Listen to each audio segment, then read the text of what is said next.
Hey everybody, this is Jeff Dayton, and you are tuned in to Count It Off, a podcast that you get to look into the world of music through the eyes and stories of some of the greatest people that have ever done this gig. So we're excited to bring you the music, hope you are comfortable, and we have a special guest this time. Mr. Tab Laven is our guest, and he is going to be telling stories about his world of playing guitar for Art Garfunkel, the one and only, from Simon and Garfunkel. Stories are great, he's great, so hang on, and here we go. Welcome to Count It Off with your host, Jeff Dayton, where we explore the world of music through the eyes of some fascinating guests. So, get tuned up and let's count it off. All right, here we are. Hello, Tab Laven. Hello, Jeff Dayton. Why don't you get a little closer to your mic there, because that'll help balance it out. Yeah, go ahead, be a mic hog. I'm a mic hog. I got that low there you go. Radio voice going. Yeah, it's your foghorn, leghorn on. That's right. Hey, man, thanks for coming to Count It Off Studio today. Glad to be here. Here in the heart of Nashville, Tennessee. And, absolutely. Full disclosure, Tab and I have known each other kind of incidentally for a really long time, but we actually met for real about 20 years ago in Brentwood, and you dropped in on a gig that I had there. Yeah. I forget the name of that restaurant, but it was really kind of odd, but it was a good place to play, and people came in there. Yeah, Cummins Station, I think is where it was, wasn't it? Or no, was it? It's the one up there. It's a Mexican place now. In Brentwood, yeah. Right off of Old Hickory there, across from... I used to see Eddie Arnold at lunch over there at... what was the place that threw biscuits, Charlie's. Oh, Charlie's. Yeah. Yeah, because he had an office right across the street from there. Yeah, Waylon had a house right across the street, too. Yeah. I remember when he packed up and moved to Phoenix full-time at the end of his career, I went to an estate sale there, and I bought a little Waylon guitar, it was like a miniature. So I think he still has doesn't he still have his logo on the gate on that house? Oh, I wouldn't be surprised. Yeah. Yeah, Waylon Jennings. I got to meet him one time, but I'm here to hear about your story. So tell us about you, Tab. I mean, you're originally from where? Minneapolis, Lake Minnetonka area. Oh, man. Wayzata, actually. Oh, that's great. And where'd you go to school? Wayzata school, from kindergarten through senior high. Wow. Yeah. I could think of a couple other people that went to Wayzata that were pretty famous in the pop music scene. Chan Poling. Oh, yeah, the suburbs, right? Yeah. And Chan's older brother, Steve, was a classmate of mine in a different school. But what got you into music? Let me ask you this. What was the calling for you in music? My uncle was a musician, or all three of my mom's brothers were musicians and played guitar, and my one uncle played guitar and banjo, and I just got infatuated with the banjo, 5-string banjo, when I was literally 9-10 years old, and any family get-togethers, he was always there with his banjo, and we're talking back in the 60s, so hootenanny kind of thing. We all sit around and sing songs, and that's how I got hooked. And then when I was about 10 or 11, my dad bought me a banjo and learned how to play just by ear and guitar at the same time. And then the Glenn Campbell show came on, and with John Hartford as he had the big hit with "Gentle on My Mind," and that was a John Hartford song, and I just idolized John Hartford, and he played banjo and was just a cool guy. And he was the guy at the beginning of the show that stood up in the audience and introduced the show, and Glenn would stand up and do his intro. And so I think it was on Wednesday nights it came on, and that just got me hooked totally. And here I am talking to his guitar player. Well, it's crazy. Yeah, it definitely has been interesting, all the places we've been with music. Yeah. So what happened next? I mean, so you're playing a little banjo, a little bit of guitar. What then? And then after high school, I really wasn't in any bands. I just was kind of on my own learning how to play the guitar and banjo, and ended up moving to Los Angeles right out of high school, or maybe a year or so after high school, and just right place at the right time, and got a gig with a woman from actually St. Paul, Minnesota, Mary McGregor. Torn Between Two Lovers. Torn Between Two Lovers was her big hit, and ended up getting a gig with her, and was with her probably 5 years, and that was really my first gig, and ended up actually playing on the Tonight Show. All of a sudden, there I am about 2 weeks after arriving in Los Angeles, and just happened to be at a rehearsal. It's way too long of a story, and they needed an acoustic guitar player, and I traveled everywhere with my acoustic guitar, and Mary McGregor knew me a little bit. She said, "Well, Tab, you play guitar, right?" And I said, "Yeah." And they had a guitar player, but he was an electric guitar player. And he said, "I don't even own an acoustic guitar." And that's when she said, "Well, Tab, you play acoustic." And so I basically auditioned right there at SIR Studios in Hollywood. And a few days later, I'm sitting next to Doc Severinsen, and he's looking for me for The Count of Torn Between Two Lovers, you know. Oh, my gosh. Crazy. Oh, man. That's just, I mean, what a start to your career. Yeah, isn't that crazy? That is great. And most of my friends in Minneapolis didn't even know I had left just to drive out to L.A., and so I had to make a few phone calls. You know, guess what I'm doing on Thursday night or Friday night, whatever it was. And anyway, I was with her for 5 years and traveled the world, and then that, you know, kind of ran its course. And I'm still great friends with Mary, and she's retired. And from there, I moved back to Minneapolis and started a duo with a friend of mine, and we just played around and around town, and we did all right for a number of years. Mm-hmm. And after that, I started working with an artist named Michael Johnson. Yeah. Yeah, he had a song called "Bluer Than Blue" was his big pop hit back in the 80s. Man. And, you know, Minneapolis was popping with musical talent back then in the 70s. Yeah. You know, I was there for the early days with Prince before he even got big. He was come in the studio and borrow my guitar. I'm hoping to do an episode with everybody, you know, with Bobby and Matt Fink and Tommy Barbarella and Owen Husney and Chris Moon, and I just gather all the guys in a kind of a collaborative, you know, potpourri of different stories. But you hit it right. And Michael was one of the biggest artists out of the Twin Cities in the late 70s. Yeah, an amazing guitar player. So most of the stuff you hear me play were stolen directly from him. Yeah. So, and I played on one of his albums that he recorded in Minneapolis. Played banjo on it, actually, which really isn't like a bluegrass song, but just a kind of a frailing type thing on banjo. And from there, I would just do kind of sporadic appearances with him, playing guitar and singing background vocals, because he was, you know, still selling out like the Guthrie Theater up there and the Northrop Auditorium and the Orchestra Hall. So it was fun, but it was kind of spread out over the years. And then I think and then I played with an artist named Lori Line, a piano player out of Minneapolis that was very successful and traveled the country, and I was her guitar player for about 4 years. Wow. Yeah.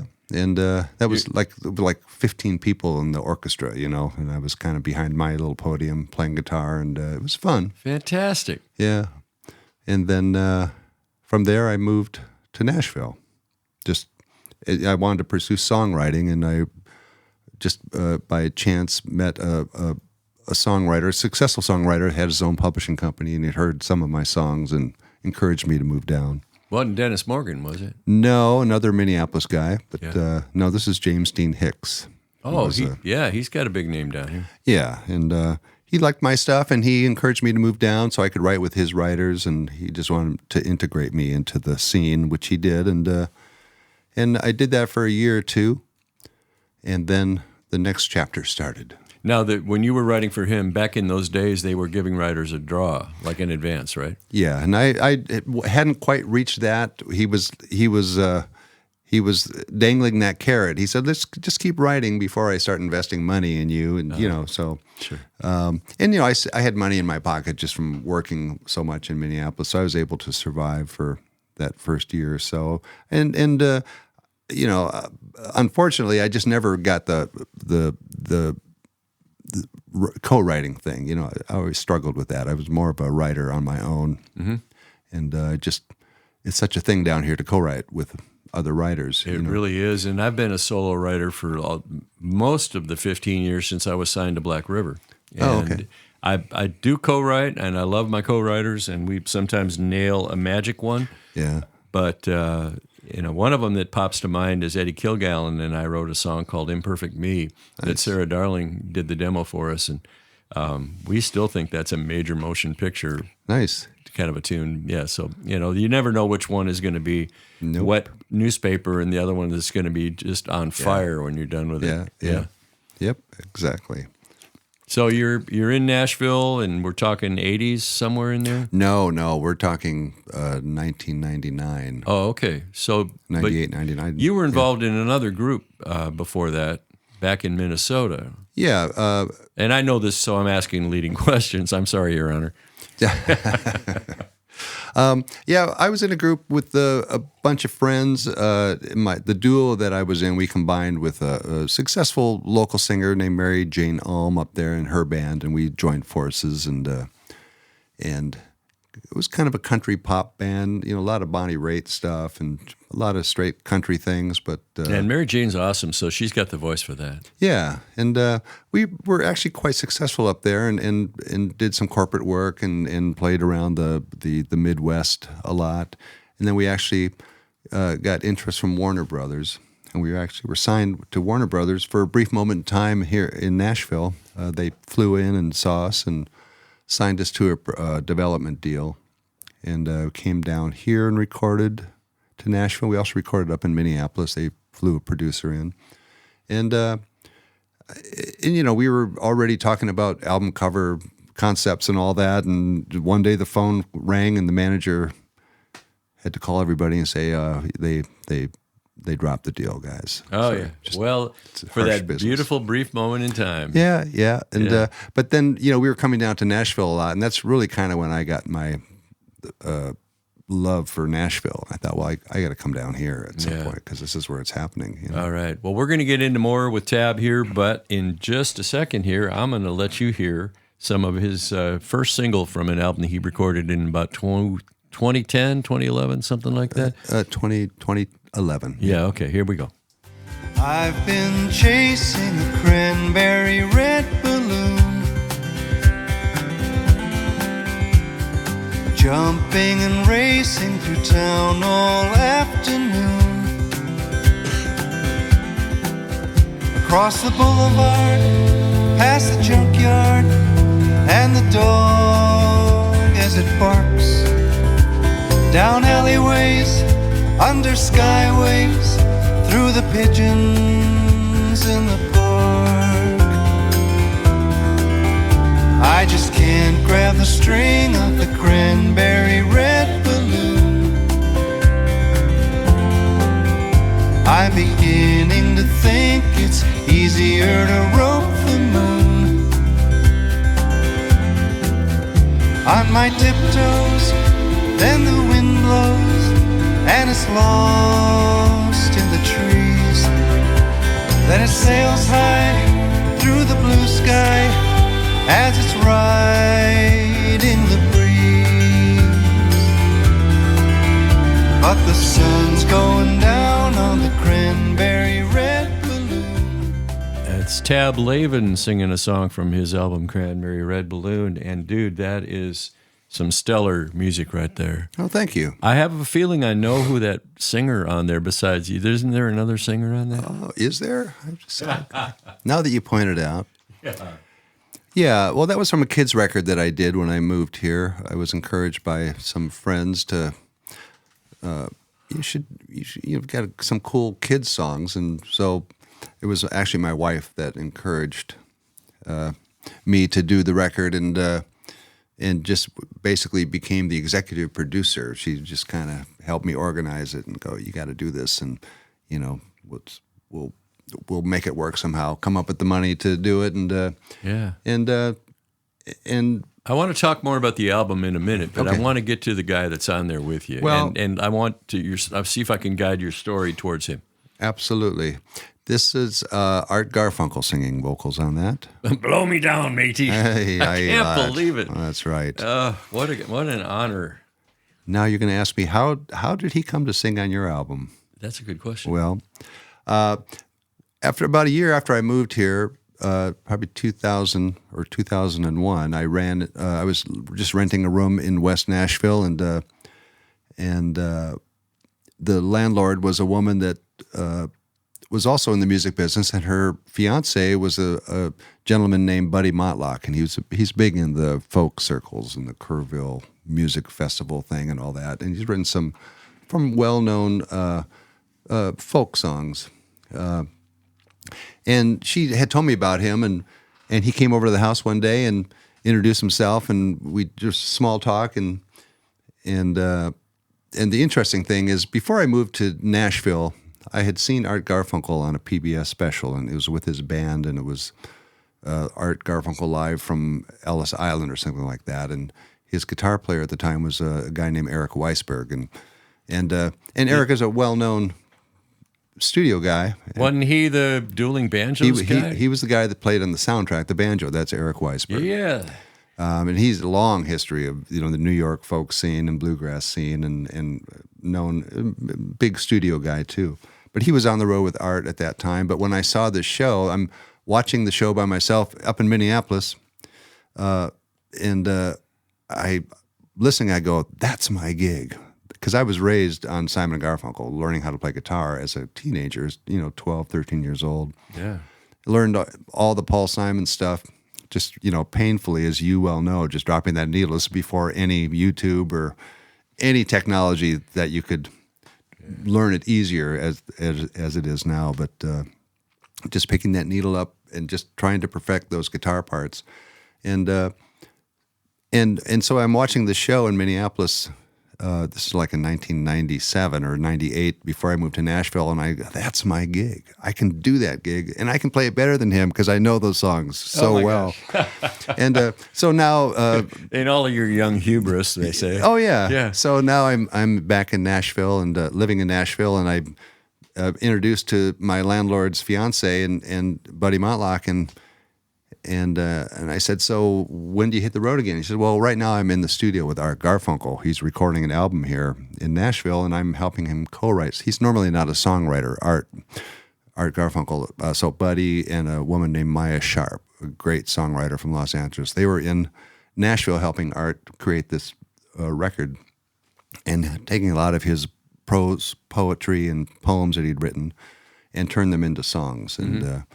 And I just go, wow, I love Art Garfunkel. Is there any way I can come with you to the studio just to meet him and shake his hand? And he goes, no, he's not that kind of a guy.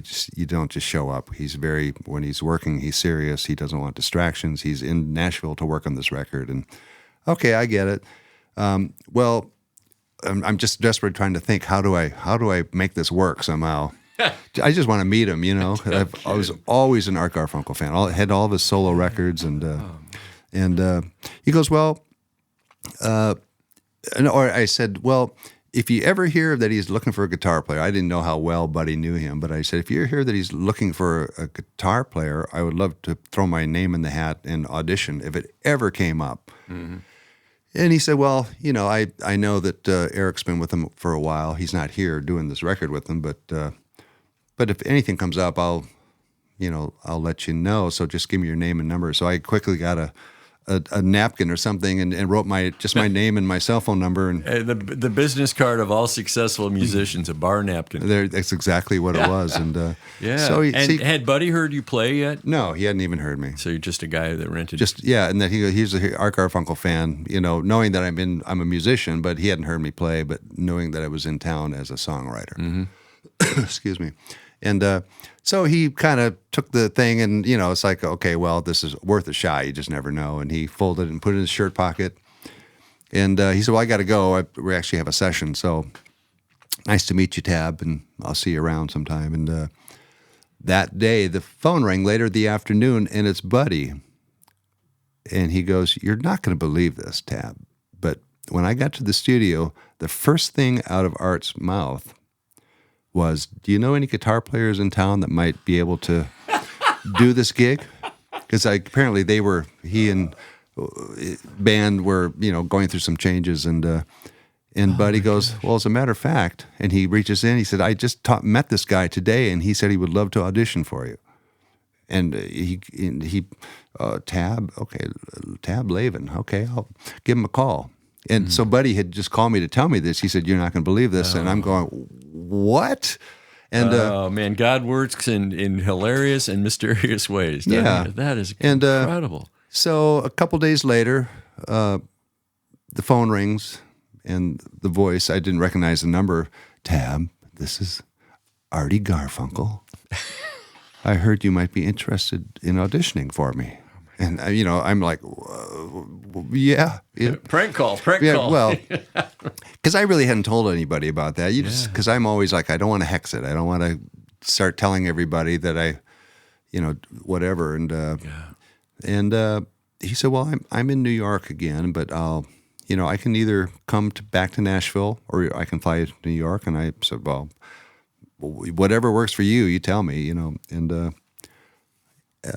so we eventually got together. It's probably about a month or two went by before he could work his schedule out. And he came to Nashville, and we went to an office on Music Row of somebody that he knew. Actually, it was Buddy Montlock's manager's office. And just sat in a room for 3 or 4 hours, and he listened to me play. And we had lunch. We just brought lunch in and ate there, and he obviously liked my playing, I think, and he's kind of and we're going through songs, and I'm just calling out songs that I knew, and he said, well, do you know Homeward Bound? I go, yeah, and I start playing it, and he goes, oh, that's great, Those are exact parts that we need, right? Yeah, because I've learned it off the record, and I know the key they did it in, everything. That's how much of a fan I was, and here I am sitting with him, and he's listening, and I really wasn't that nervous because I was so confident because I knew this stuff. It was in my blood, That's something else, man. Yeah, and for everybody else out there, this is the first time I've heard this story. And, it's just blowing my mind, Tab. Yeah. This is so cool. Well, and you are an excellent guitar player, by the way. Thank If you couldn't tell from that record we just played a little bit of, and we're going to hear some more. Do you mind if I jump into another song? No, go ahead. Mid-song? Okay, well, here is Tab Laven and one of his songs called Perfect Day.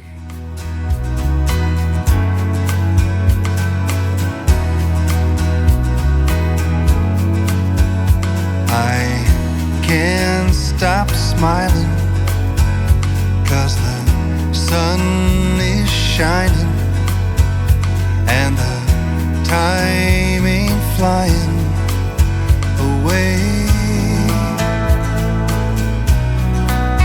and it's so good just knowing I've got no place to go in.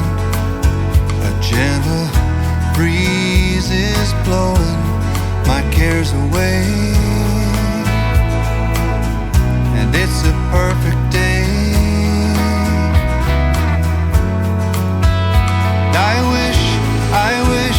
I wish they could all be like this, and I wish they could all be like this. I just have to say, it's a perfect day. I don't know about y'all, but I think that is just gorgeous, man. Thank you. That is so cool, and you are blessed with that voice that fits that style so well. I guess we write according to who we are. Yeah. But man, thank you. And I can hear that blending with Art really well. Yeah. Obviously, you are a fan because it rubs off. And there was nowhere to going, got nowhere to going, just like the wind blowing. That is so not typical, but it's idiomatic for the kind of songwriting that was going on between Roger Miller and Simon and Garfunkel and Dylan. And, we can bend a word to make it fit the rhyme. Who cares? And everybody goes, yeah, that's so cool. That is so It's not great. proper English, but it works. But sometimes, bent English is just as much fun. There you go. It's Yeah. one of my favorite bands, by the way, was Bent English. That was a bad joke, but That's pretty good. Actually, somebody borrow that for us. okay. Hey, so let's get back to you and Art Garfunkel. So he said, hi, this is Artie Garfunkel. That cracks me up. Yeah, and so while I'm auditioning, he's talking about, do you have your passport? We got a European tour coming up in next month, and your passport's all straight? And I hadn't renewed it in years, but I've got it. We're good. We're good to go. And so, and got it right here, babe. Yeah. So I had picked him up at the airport because he said, I'll take a cab. And I go, well, this isn't New York City. If you're going to get a cab, it's going to take a while to get a cab out to the airport to bring you into Nashville. This is before Uber, and all that. And he said, okay, well, yeah, pick me up and I'll look for you when I get off the plane. And this is when you could still just go up to the gate too, before, this is 2000, whatever. So they didn't have all the security going. So I'm all excited. And, I had called like my mom, of course, and my sister and just a few friends that I was auditioning for Art Garfunkel, especially my sister, because she was a huge Simon Garfunkel fan, And so I drive back to the airport after being together for 4 or 5 hours, and my excitement level is through the roof, and it's like, wow, I cannot believe this is happening, And I pull up to the front of at the gate, and he says, well, thank you very much, Tab. It was nice to meet you. And so as he's getting out of the car, I say, well, can I call my mom and tell her I got the gig? And he he gets out of the car and bends over and looks in. He goes, no, and shuts the door. That's too much. And I'm just sitting there, no, I thought it was in the bag, and it was just very odd, and so of course I've got a few friends calling. So how did it go? And I go, well, I thought it was going great until I dropped him at the airport, and I asked him if I had the gig, and he said no, but thanks for your interest.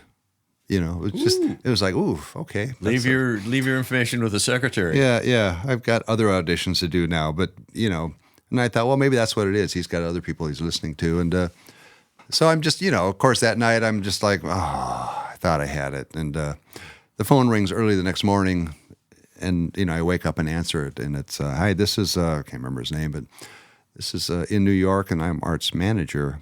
Congratulations, Art absolutely loves you. Loves your playing. And I go, oh, really? And he goes, yeah. And I said, well, and I told the manager, I said, well, this is odd. He kind of left and said, no, but thanks for your interest. And he said, well, that's Art, because he doesn't want to, as a major artist like him, he wants the manager to handle all this stuff. So he wasn't comfortable saying yes. He just wanted to run it by the manager first. So, because, that you want their approval and all that. And well, let me jump in here and just say that, I can see why Art would like you, just because you're such a mellow hang, man. Yeah. You're really a relaxed guy, and you don't seem to have stargazer on your on your forehead, and that's terrific. It's tattooed on my arm, but nobody sees that. But so once I got the gig, I reflected back to when I'm sitting in Minneapolis by myself and going, that's my gig, And to me, I put it out in the universe.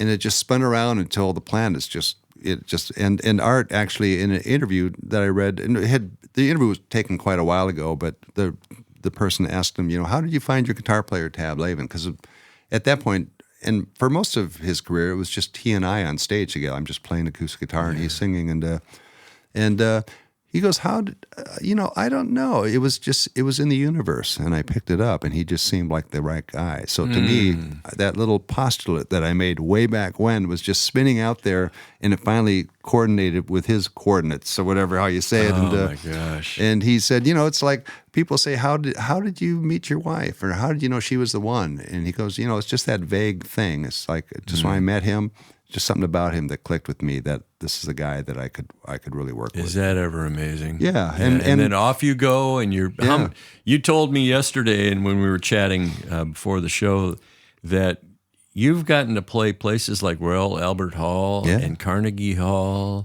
and already on the Tonight Show, which is like, years we're not before. worthy. And I forget about that. And this is with Johnny Carson. I actually met Johnny Carson back then. I'm in the hallway behind the set, and I'm just standing there waiting for direction, and all of a sudden the door opens, and he walks out and stands next to me and looks at me and just says hi. And I'm like, oh my Lord, this is Johnny Carson. And I just kind of babbled out a hi. Didn't shake his hand or anything, but And it was just like, wow, that's Johnny Carson, Yeah. And then Ed McMahon is walking around. It's like, and this is the show I used to watch as a kid all the time. We so all did. Yeah, so it's amazing when you're actually on the set and you see the size of everything. Everything is just rolled out and assembled before each taping. Other than if it's after, it's just a big empty space. These warehouses where they film this stuff. So And was that the Ed Sullivan Theater? No, this is in L.A. This is at Right. NBC Studios, Burbank, sorry, yeah. Burbank Studios. So Wow. and Were you on the Leno version of the show too? no.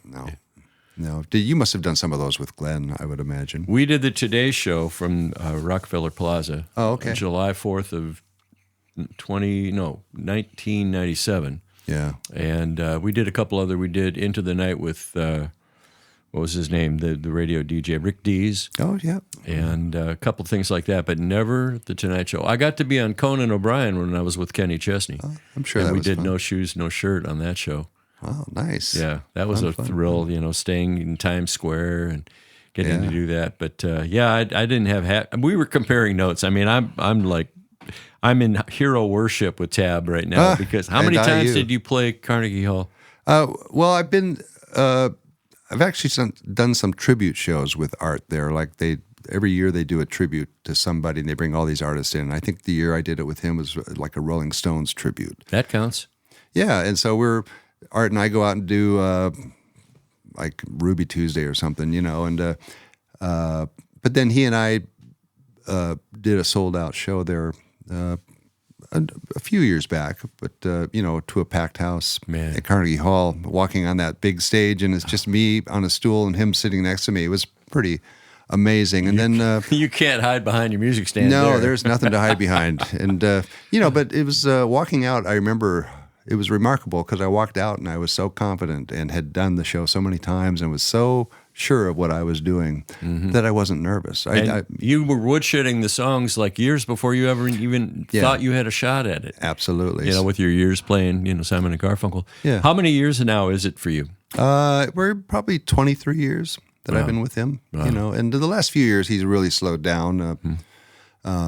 He had some health things, nothing serious, but it kind of just made him step back, and then COVID and all that. So Right. And I'm flying out to New York next weekend and rehearsing with him and his family. They're doing it's called the Garfunkels, and it's his two sons and his wife and Art. And I'm playing with Art, and we're doing some of the songs with his wife, who's got a piano player, and that's going to be at the Carlisle Hotel. Well, that's a huge place right there. Yeah, and just a small little lounge, but we're doing 5 nights in a row there. Oh, dude, that's so great. Let's take another quick break and listen to some more Tab Laven. This is a song that I'm mesmerized by your story, but here's a song he has called Mesmerized.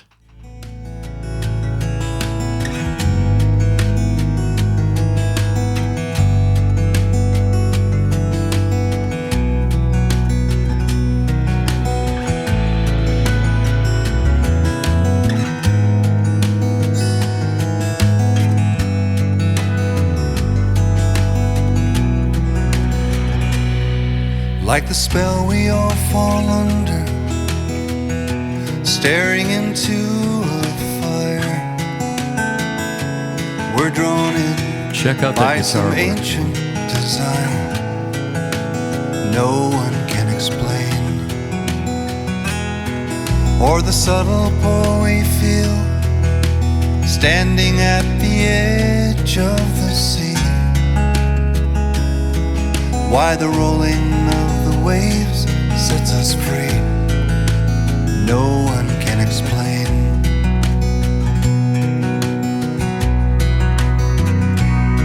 Or like the trance that I fall into at the mention of your name, why I become a moth to a flame. I get mesmerized, hypnotized, lost in love that mystifies. And when you pass by, even angels sigh. And every time I look in your eyes, I'm mesmerized.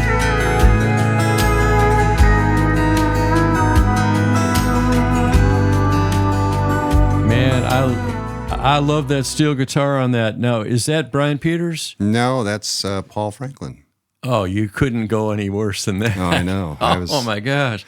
Yeah, my friend who helped engineer the record, Mills Logan, he's a big engineer in town, and he helped me co-produce it as well. He had a lot of great ideas, but he said, and he works with all these guys, so he said, well, I could bring Paul Franklin in to play pedal steel on this stuff. It's like, let me think about that. Okay. So he came in and played on like 4 songs, and he's a cool guy, and what key is it in? You tell him. He said, "Okay, I don't need the chart. Let me do 4 passes. Just run it, and we'll go back to the beginning, and then just pick and choose your parts," which is amazing. Yeah. And it was, we had the tough job of trying to pick out what are our favorite parts, because everything was amazing that he did. Wow.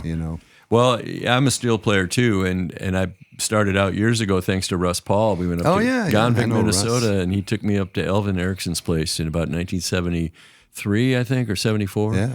And just in time for me to have a steel guitar when Kevin Odegaard was auditioning guitar players for his band. He had just played on Blood on the Tracks. Oh, wow. For Dylan, and he was the guitar that opened up Tangled Up in Blue, among other things. Nice. And the fact that I played guitar and sang and also played steel, I think that got me the gig. Absolutely. And I'm also told that it's because I knew how to play Cinnamon Girl, which was, that we were jamming away on that. But I love steel guitar, and I've gotten to work with Paul a little bit here in Nashville. And Russ Paul came to mind, but there's so many great players here. Mike Johnson and Scotty Sanders has played on a ton of my stuff. But Paul Franklin, that tone on that is absolutely impeccable. Isn't that cool? Yeah, that is so great. Well, I love what you're doing with music, and I love the fact that you're continuing your mission with art.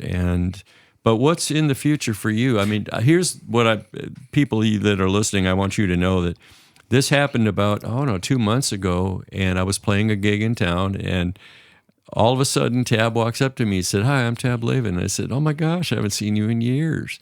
And what happened? I mean, you had something in mind.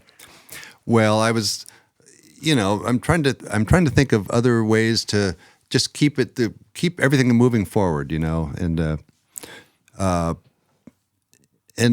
of mine, Eddie Kilgallen, great singer, great keyboard player, and probably one of the funnier guys you'll ever meet. I had known him. He plays with Montgomery Gentry. He's their band leader and their road manager and their keyboard player, just a talented guy. And I talked to him about let's try to put a duo together and try to do some corporate work. Just while I'm home and you're home, find somebody that can book that stuff for us, because a lot of money to be made in Nashville is like the convention town now. I mean, everything is booked through the next 3 or 4 years, everything.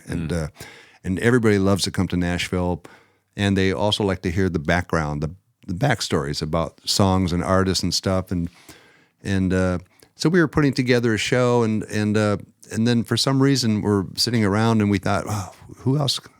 I think we need to make this a little bit stronger, because we were thinking about moving into trying to do a theater show as well and book some theaters. But we were trying to think, what's the angle, what's the hook that people are going to look and see an ad, then what are we going to spend $50 on for a ticket, and just what we had, I just didn't think it was strong enough. And that's when we both kind of at the same time came up with your name. It's like, well, he played with Glenn Campbell, and talk about a great musician and singer, and just your background, and we thought, oh, yeah. And Eddie knew you better at that time than I did, but Eddie was going out of town, and I just saw that you were playing at the Commodore down in Nashville. I thought, well, I'm just going to go down and walk up to him and ask if he's interested, and you registered right away. You go, yeah, I would love to do something like that, because you've been out doing the Glenn Campbell show, which is great, and traveling around the world doing that. So I thought, well, this guy's definitely is into all that. So we just got together, you and Eddie and I, and talked about it, and since then we've been rehearsing and putting together this amazing show, because we'll each play songs from the artists that we worked with. And Eddie Kilgallen is Barry Manilow. He's written some #1 hits for George Strait, and he was also in a #1 band called Ricochet that had 2 or 3 charted. I think they had one went to number one. Mm-hmm. So a lot of experience, a lot of great stories, and as you have as well, and myself, and just so we'll do. It'll be a show that we'll just do in theaters and hopefully some private events and some corporate work. Mm-hmm. But it's a very strong concept, I think. We're just because I still, when we sit around and talk at rehearsal, I love to hear the Glenn Campbell stories, and and we all have stories. That's the thing about it. And in the years I've been touring with Salute to Glenn Campbell, people are like, "Oh, we love the music, but man, we love the stories." Yeah. You never knew that. We never knew that Glenn got Galveston from Don Ho, and that kind of thing. Isn't that crazy? Pat Boone said to me, "Now, Jeff, remember, tell old Glenn, I was the first one to record by the time I get to Phoenix." And I said, "Well, I'll tell him, Pat, but I think he knows." That's good. Yeah. Well, here's a number of years ago, we were Art and I were going to be playing in Meridian, Mississippi, and he showed up, and his voice was hatched. He had just flown back from Europe. I think he was on vacation, and he literally landed in JFK, got another plane, and flew to this little airport outside of Meridian, Mississippi, to do our show that night, and or the next day rather. And we sound checked, and we had to clear the stage because they were opening the doors and people were coming in. And he said, "Tab, I need to talk to you in the dressing room." And I said, "Okay, what's wrong?" He said, "I can't do this show. I can't sing. I don't feel right going out and giving a half-assed performance, Mm-hmm. And because the people pay good money to see me, and I just can't." And we're like, and the promoter's in the dressing room with us, and he goes, "People are already being seated. We're going to have to cancel it. I'll give them their money, whatever." And so the guy at the theater is freaking out, and he said, "I tell you what I'll do. I'll go out so they know it's real because I can barely talk, and I'll just let them know that I am here, because a lot of times they go, he's not even here, Mm-hmm. And we planned our whole day around this show, and here we are, and it's being canceled as we're waiting for the curtains to open." Oh, no. So Art said, "I tell you what I'll do. I'm going to go out, and I'm just going to talk to him for 5 minutes and just apologize. And, does anybody have any questions? I'll answer." He literally sat out there for an hour and a half just telling stories. Oh, man. And taking questions. And, if you have a question, just come up to the front and ask me and whatever. Because he felt bad that these people had, their whole lives were centered around that day to come and see him. What a perfect thing to do, my gosh. Yeah, and finally the promoter had to, we have to get him off stage because, I can't, I'm going to refund everybody's ticket. But most of the people didn't want their money back because they said this was even better than hearing him sing, to hear all these stories, and we could actually ask questions.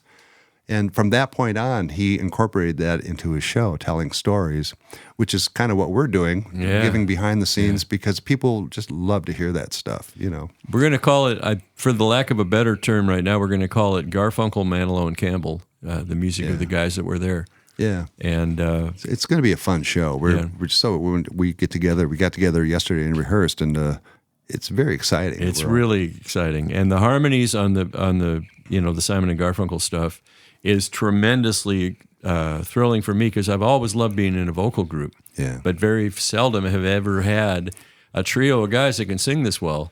It doesn't happen a lot. And we hope we're going to kick off your first song with The Boxer. Yeah. And what a cool song to sing. And diving into that early material and Homeward Bound, and gosh, we've got a lot of Mrs. Robinson. We're going to have a blast with your material, Tab. Yeah. And the cool thing about playing with Art is he doesn't want to change it up, because he says people are going to want to hear the record. They don't want to hear your new version of the song, your new interpretation, like a lot of artists do. But he said, I stay true to the original, and I think people like that. And, and that's kind of what we're doing as well. So. Yeah. Well, I want to play another another snippet of Cranberry Red Balloon. And but first of all, let's just say thank you so much for being here. Absolutely. It was a pleasure. This 45 minutes just flew by. Nice. I can't believe it. And thank you for being such a wonderful guest, full of great stuff. I didn't know any of this stuff.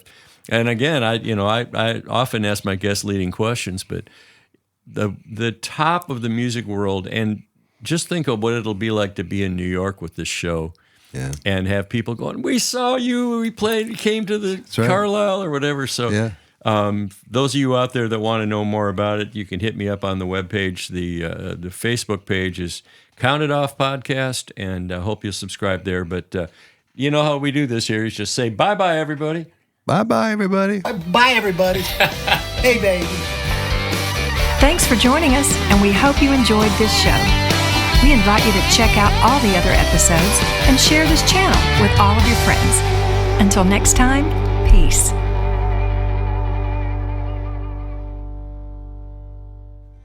I've been chasing a cranberry red balloon, jumping and racing through town all afternoon. Across the boulevard, past the junkyard, and the dog as it barks. Down alleyways, under skyways, through the pigeons in the park. I just can't grab the string